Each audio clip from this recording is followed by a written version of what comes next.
Hello everyone.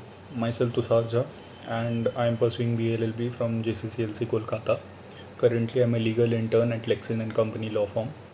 So today I'm gonna discuss about a recent judgment by the Supreme Court, which is about a bail application and how the bail applications should be eh, accepted or rejected by the High Court.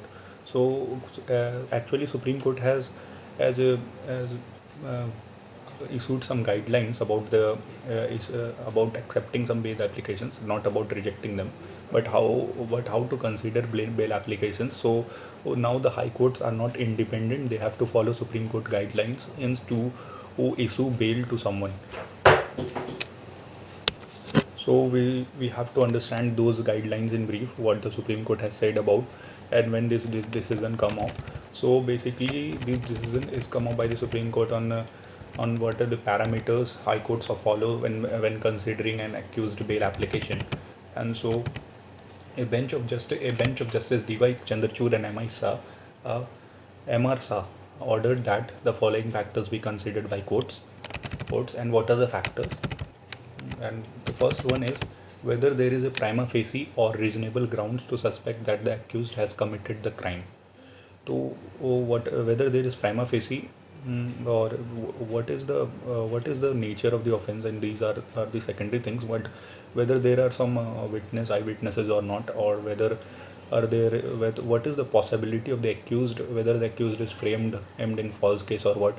So these things the High Court has to keep in mind. The second is the nature and seriousness of the accusation. So what is the nature of and seriousness of the accusation, and whether the accusation, whether the offense is non-cognizable or cognizable, what type of action does this place, this type of action, and does it harms the society or not. So the nature is also very important, and this is the second point. And the third point is the severity of the punishment if convicted. So the severity of the punishment if convicted. So if the person is convicted with that offense which is filed against which is filed against him. So what amount of punishment will be given in that matter, by considering this is factor, or the bail should be granted or not granted. And the fourth point is the risk of the accused fleeing if released on bail. So what is the risk of the accused of fleeing if released on bail? We have listened that many person who are filed, who got bail, they flee away, and they never come back. They shift to another country, they flee to Nepal, or they never come back. So the court has to keep in mind that at what is the possibility of the person fleeing away. Does he is connected well on the society? Does he has family background or not? So the court has to keep these things in mind. The fifth one is the accused character, behavior, and standing, including his or her antecedents.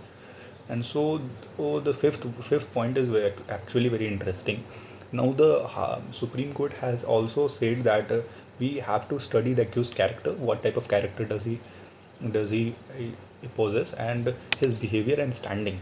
So what behavior means, that behavior not only with the court, not only within the court premises, but outside the court premises. And also the court have to ask from his friends that what type of behavior does this man possess, and his standing. What is his standing in the society? What is the position, and what type of a job he does, and what type of things, if he if he plays an active role in the society. So these are the things they have to keep in mind. The sixth one is likelihood that the offense will not be repeated.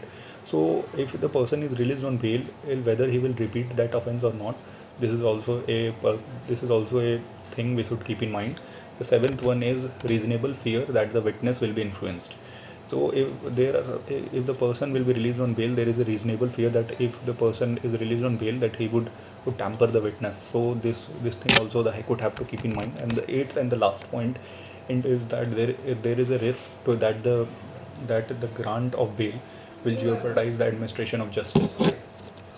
So basically, these are the eight points which are laid down by the court and has to be kept in mind by the high courts, respective high courts, to keep to before granting a bail to the accused. Thank you. This is Tushar Jha signing off.